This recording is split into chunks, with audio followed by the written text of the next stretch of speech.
Prezados alunos, bem-vindo à nossa primeira aula de orientação do Seminário em Gestão Municipal. Aqui iremos discutir a construção do seu TCC dentro dessa temática da gestão municipal e o tema dessa primeira videoaula é plágio acadêmico e citações dentro do padrão ABNT. O conteúdo dessa primeira videoaula passa então pelas temáticas de plágio acadêmico, o que é, as formas de plágio acadêmico, quais são as consequências dessa prática, e iremos discutir também o processo de citação de uma fonte de modo correto dentro do padrão da ABNT.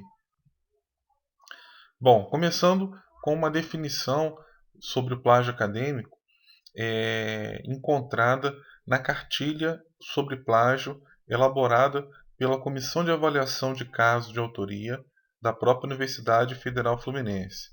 Esse documento, esta cartilha, é de suma importância para o seu desenvolvimento do TCC e no curso de modo geral. Ela explica formas e meios que são identificados, praticados, a questão do plágio. Essa temática, essa cartilha, foi abordada na disciplina de metodologia científica, em várias outras disciplinas do curso e também está disponível no link abaixo, além de estar disponível para download para todos vocês também na plataforma dessa disciplina. O que é plágio acadêmico? Neri, que é o autor junto com outros pesquisadores da cartilha acadêmica, traz a seguinte definição de plágio para nossa análise. O plágio acadêmico se configura quando um aluno retira, seja de livros ou da internet, ideias, conceitos ou frases de um outro autor que as formulou e as publicou sem lhe dar o devido crédito, sem citá-lo como fonte de pesquisa.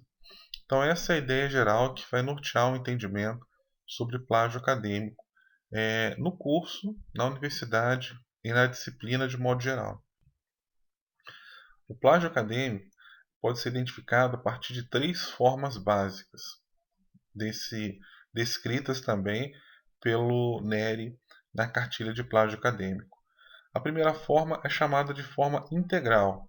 Na forma integral, os alunos, ou o aluno, na verdade, realiza uma cópia literal, palavra por palavra, do que outros autores escreveram. Existe ainda o chamado meio, o chamado formato parcial. Esse meio é bastante comum também. Ele ocorre quando a gente percebe uma verdadeira colcha de retalhos ou um mosaico com um conjunto de fragmentos de parágrafos e frases de diversos autores. Existe ainda uma terceira forma, bastante comum também, que envolve o chamado plágio conceitual. No plágio conceitual, o aluno acaba copiando a ideia de um autor, escrevendo contudo de uma outra forma, sem dar o devido crédito, sem fazer a citação do original.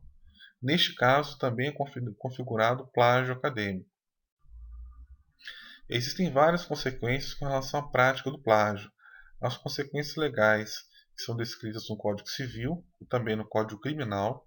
Então, existem penalizações nesses dois âmbitos, que todos devem ficar cientes.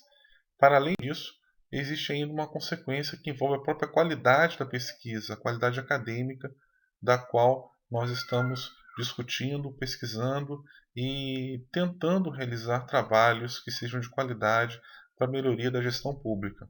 Obviamente, a temática da ética também está presente nessa consequência.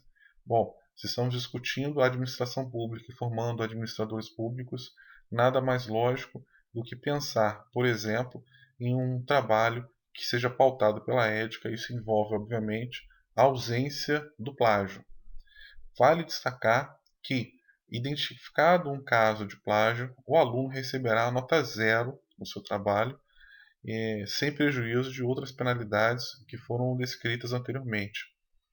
E é importante também deixar muito claro que o plágio pode ser identificado a qualquer momento do processo de construção do TCC.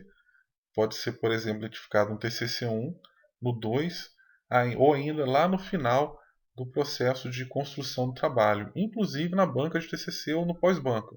Se algum membro da banca, durante o processo de leitura e avaliação, perceber indícios de plágio, isso se confirmar, o aluno também terá o seu trabalho zerado, sendo reprovado da disciplina e tendo aí possíveis consequências desse tipo de situação.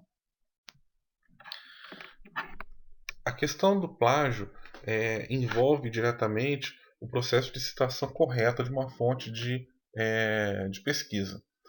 Os trabalhos acadêmicos têm como padrão, no caso brasileiro e no nosso trabalho em especial, as normas da ABNT que estão aqui descritas, e vamos discutir rapidamente como essa norma pode nos auxiliar no processo de citação ou de referenciação correta.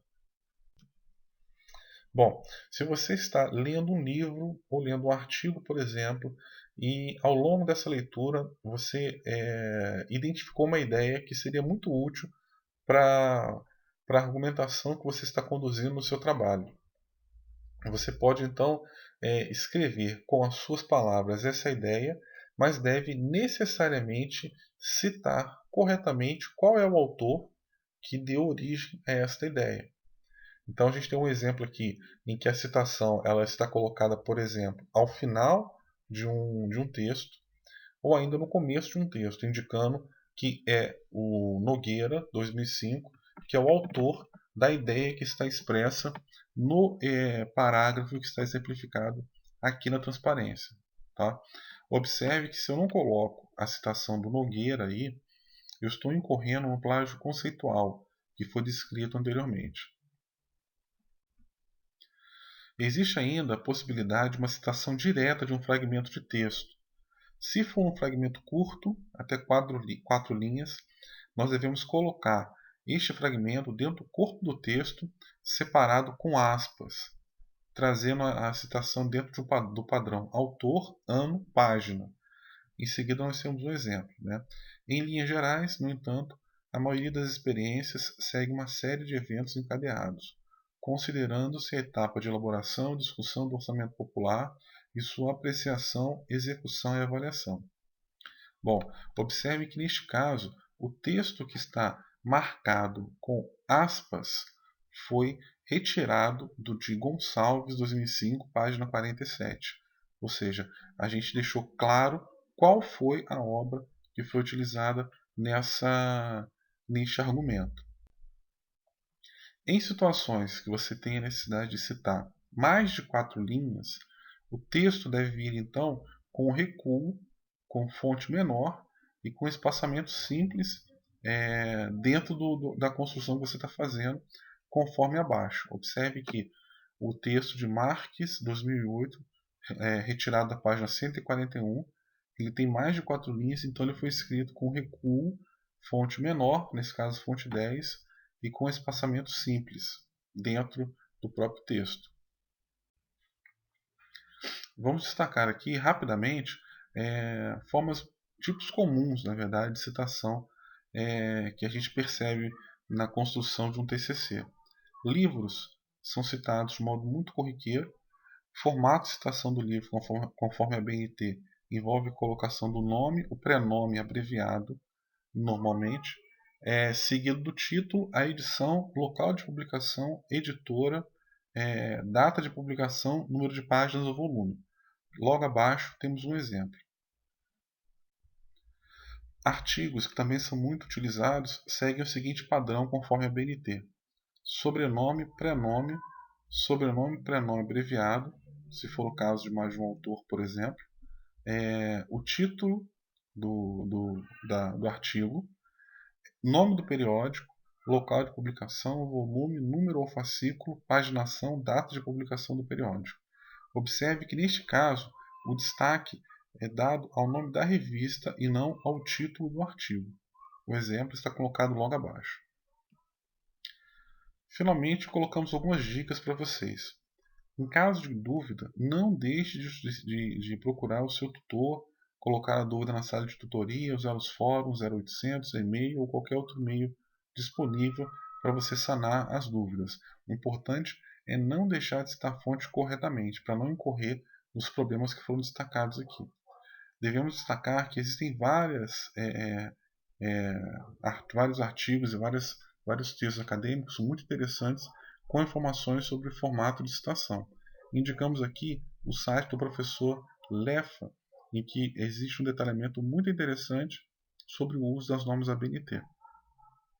Bom, é isso. Até a próxima videoaula, pessoal.